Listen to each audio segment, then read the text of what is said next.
My name is Elias Thorne, and today I wake up alone on a deserted island with nothing but this knife. The ocean nearly claimed me, but I cut myself free of the wreckage and stand up to face this new prison. I drive my knife into the sand to steady my shaking hands and realize there is no rescue in sight. If anyone is flying above, they need to know I'm here, so I start carving a giant SOS into the shore. Piece by piece, I frame the letters with driftwood, turning this empty beach into my first desperate signal. Low tide reveals sharp rocks and hidden pools, and I test every step with my knife before trusting the ground. Shellfish cling to the stones, and with careful prying, I free my first fragile meal from the rock. An old plastic bottle becomes treasure as I slice it open, shaping it into a crude container for precious water. The sun burns overhead while I cut palm fronds and driftwood, throwing together a rough shelter before I roast. I shave thin curls from dry wood, knowing that without a fire, this island will swallow my strength in one night. Metal scraps from the wreck hiss with sparks against my knife, and I whisper to the ember until it becomes flame. With my first fire crackling, I cook shellfish on a stick and watch the horizon, wondering who might see the glow. The tree line looks like a wall, but I slice through vines and mark trunks so the jungle doesn't swallow my trail. Deep in the shade, I sever a fat vine and drink from its dripping end, tasting the island's hidden water for the first time. I chop a fallen branch into neat lengths, building a crude rack to keep food and tools off the hungry sand.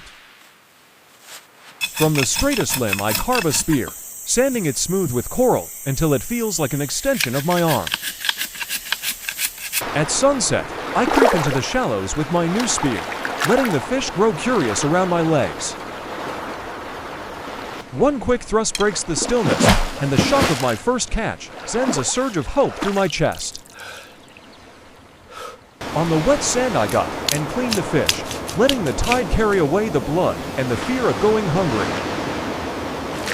As the wind rises, I cut and stack driftwood into a low wall, building a shield for my fragile beach fire.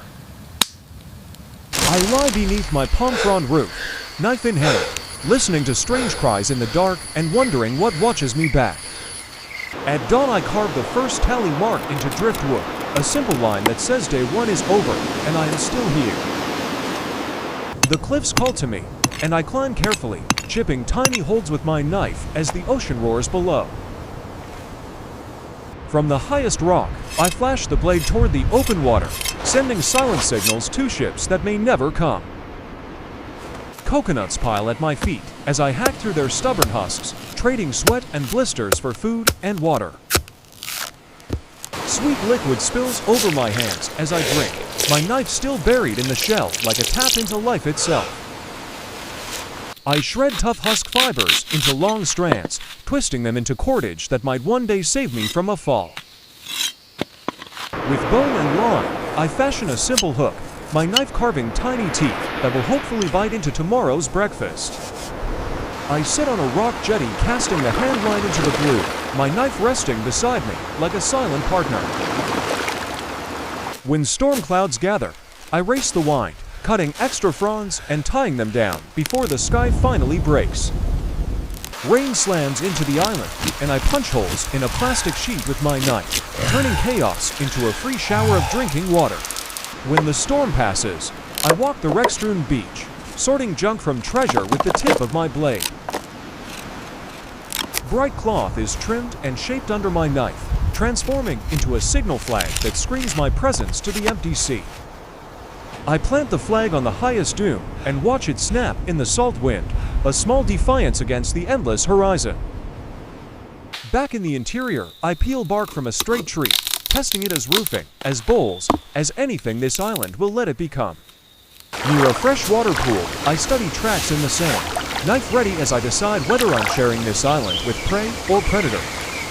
When fear creeps in, I carve a tiny wooden charm with my knife, giving my mind something to hold on to besides panic. Before nightfall, I drive sharpened driftwood stakes into the sand around camp, turning my shelter into a ring of thorns.